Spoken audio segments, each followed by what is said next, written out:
তো এই যে ডিপের মধ্যে দিয়ে দিলাম দইটা, বসাতে দিয়ে দিলাম। এই যে এবারে কাল সকালে উঠে দেখার পালা যে কি হলো, তো তখন তোমাদের দেখাবো। চলো বন্ধ করে দিই।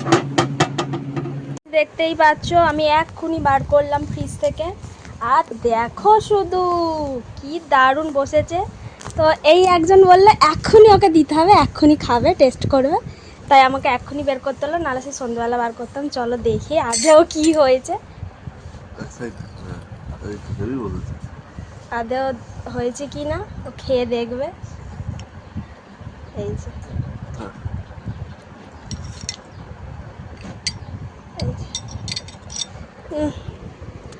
খেয়ে দেখেন কেমন হয়েছে, রিভিউ দেন।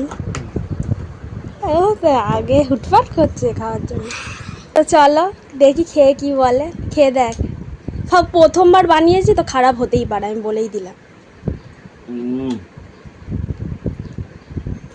কেমন হয়েছে বলবি তো? হ্যাঁ হেভি হয়েছে, ফার্স্ট টাইম বানিয়েছে, বলছে হেভি হয়েছে। চলো আমি একটু খেয়ে দেখি।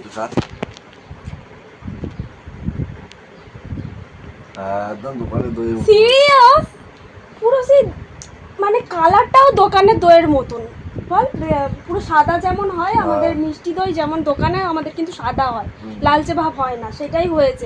হালকা হালকা লালচে ভাব আছে, কিন্তু সত্যি পুরো দোকানের মতো। সিরিয়াস বুঝতে পারছি না যেটা আমি করেছি। একটু আরেকটু, সত্যি গাইস এত সুন্দর আমি ভাবতে পারিনি। আমি খুব ভয় পাচ্ছিলাম, কিন্তু মহাদেবের নাম করে করেছিলাম।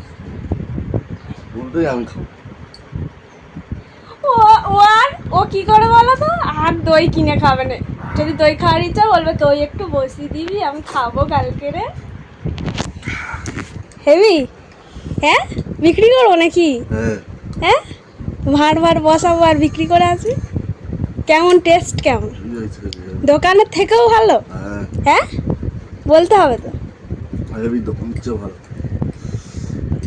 আর কোনো ফারাক নেই তাই তো? দোকানের থেকে মনে হচ্ছে আরো ভালো। আর কি কিনে দই খাবি? আর কিনে দই খাবি? এই করেও জ্বালা, বুঝতে পারছো তো?